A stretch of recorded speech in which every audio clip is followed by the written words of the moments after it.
Welcome again to Guilt-Free Pint Sized Torah. The plague of hail. Something happens that doesn't happen in any other plague. After the plague, Pharaoh sends a messenger to Moses and Aaron, and he says the following: Chatasi hapam, I have sinned this time. Hashem HaTzadik, God's righteous. V'ani v'ami rishoyim, me and my people, we are wicked.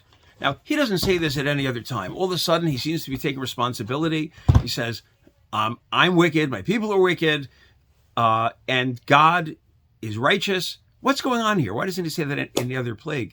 Well, Rashi points out that this plague was actually a miracle within a miracle, because the verse says, Vehi barad ve'esh mislakachas b'toch habarad.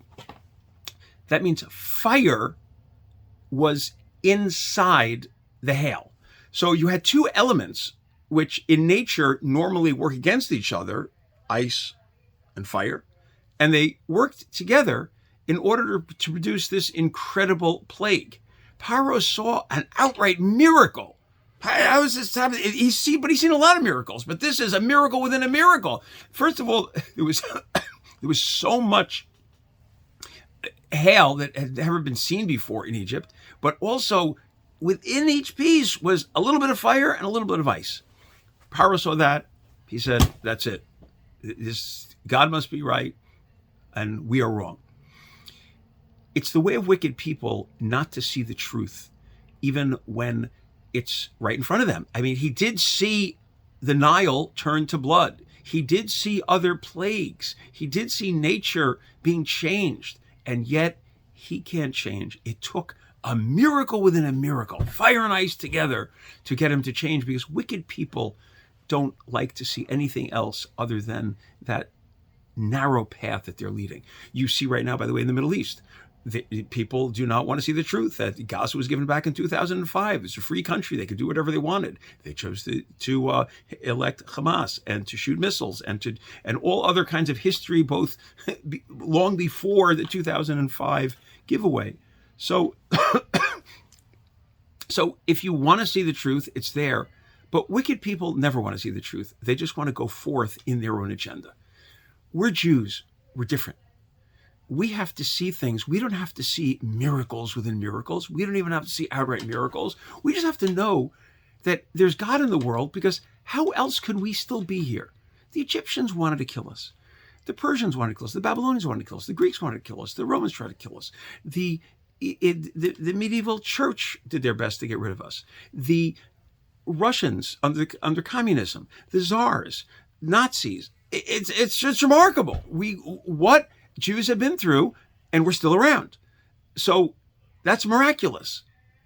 That alone is enough to say, wow, there's no other people like that. The Hebrew language was revived after 2,000 years. There's no other people like that.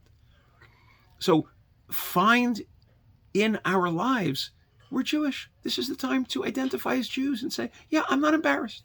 I'm Jewish. I understand there's God in the world. Every Friday night we make Kiddush. Kiddush is a testimony that God created the world.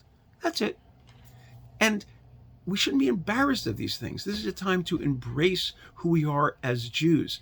And let me just say, I've included two separate videos, very short videos after this one. One was Aaron sent his just a very short video to our family of all dressed in uniform out searching terrorists and keeping the border clean. And it occurred to me, after seeing these brave young men out there doing what they're doing, that I will be sitting Friday night dressed up with a nice Shabbos table, and they Friday night are going in defending the Jewish people and standing up for all of us. And just how proud we should all be that we have such people on our side, such good people. Aaron told me he and his group actually make Kiddush right before they go out. So they're Jewish soldiers. They remember they're Jewish, and they have that Jewish observance. And that's really keeps them going, knowing what they're doing is part of their whole worldview of Judaism and the state of Israel. And then after Aaron's group made that short video. Another group saw it and they said, could we send this short video also? So that's what that second one is. But the main idea here is that there are miracles going on all the time. The fact that 3,000 to 4,000 terrorists, vicious terrorists, on October 7th went into Israel, if you would give 3,000 or 4,000 people knives, they would probably kill a few thousand people. If you'd give them guns, they would kill even more people. If you'd give them machine guns and semi-automatic and automatic weapons, they'd kill even more.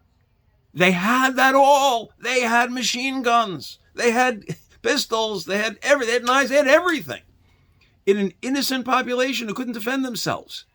Isn't that a miracle that it's a tragedy. 1,200 people were murdered. It's tragedy beyond tragedy. But 3,000 to 4,000 people with automatic weapons? You would have thought there would be thousands and thousands. We're being protected.